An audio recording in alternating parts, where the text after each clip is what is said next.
Hello everyone, Joshua Myers here, and today I'm going to be reviewing Stephen King's Sleepwalkers from 1992. Boy, am I excited about this one. Columbia Pictures presents a story of first love.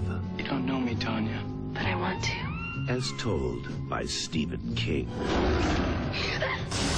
Now, Somebody help me, please! from the modern master of horror comes an all-new work of terror written just for the screen. Stephen King's Sleepwalkers, directed by Mick Garris, rated R, at theaters Friday. Sleepwalkers stars Brian Krause, Alice Cridge, Cindy Pickett, Ron Perlman. It also stars quite a few cameo roles from Joe Dante, John Landis, Clive Barker, and Stephen King himself. The film is also written by Stephen King and directed by Mick Garris. So the plot of the movie is that when newcomers Charles, portrayed by Brian Krause, and his mother Mary, portrayed by Alice Cridge, settle into town, the local residents there do not suspect that in actuality that they are shapeshifters looking to feed on the town's virgin girls. Charles quickly befriends the innocent Tanya when he begins attending high school, hoping to take her life force in order to feed his mother. When Tanya agrees to a first date with Charles, he may end up learning his true intentions the hard way. What did I like about this movie? That is a tough one. I mean, it's kind of like with most Stephen King stories where it does get you interested in what's going on. And there are some, like interesting concepts and ideas presented on screen. I would also say the makeup effects are actually pretty good. Actually, I really dig the makeup in this. I just wish it could have been a little bit scarier, but I'll get to that in my negatives. And honestly, I gotta say, the actors do pretty well with what they had to work with, which wasn't much. But, we'll get to that in the negatives. What did I not like about this? Honestly, for me, it just has to do with story development, character development, just everything else. And also when it comes to explanation for things, because they do not necessarily explain what the hell these creatures are, really. They only explain it with a bit of text in the opening, and not much. That's really it. They don't necessarily give explanation for, the history of these creatures. They also don't give explanations for, stuff like how exactly their powers work or anything like that, which, here's the thing, I am not for, over exposition in movies. I'm really not. But a little something would have been nice, even if it's through visual explanation. Also, there's some other stuff I really didn't like that I felt like could have been cut from the movie. For example, a little bit spoiler stuff here, but the character of Charles and Mary, so their mother and son, and they have kind of a incestuous relationship of some sorts, and it's really right in your face, and it's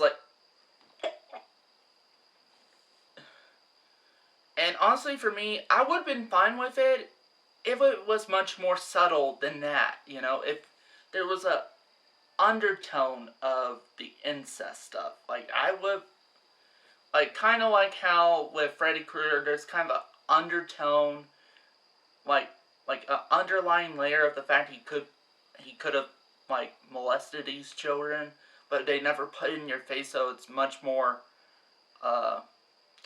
so you're much more tolerant to it. It's I basically compared this to Nightmare on Elm Street remake, where, the whole, pedophile and, child molestation stuff is right in your face, and it's no. Also, the acting, like I said about the acting, I think they were doing the best with what they had to work with, but overall it comes off as very cheesy, very corny, and knowing that this movie is not scary, actually. It's not. And again, like I said in my positives, there are some interesting ideas presented on screen, but it's just not executed well. And me and Amanda were, because me and Amanda watched this recently. We also watched The Langoliers, which I did review prior.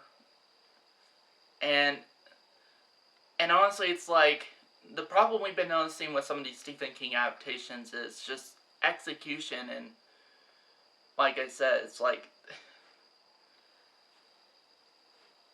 and at least more so compared to The Langoliers, we could see them potentially making a cinematic remake of Sleepwalkers, like, kind of like what they did with It from 2017, like, kind of doing something like that, but, and actually make it good. We honestly think you could remake Sleepwalkers and actually bring us something really good, and potentially something that's scary, even, compared to actually doing that with The Langoliers, but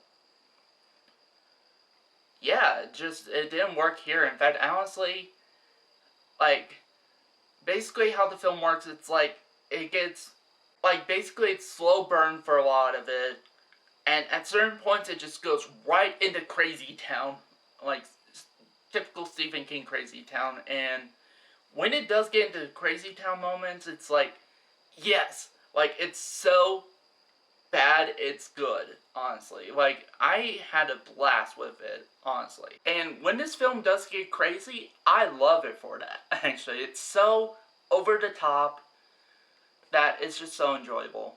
And just like with The Langoliers, the acting from this movie could range from underacted to overacted.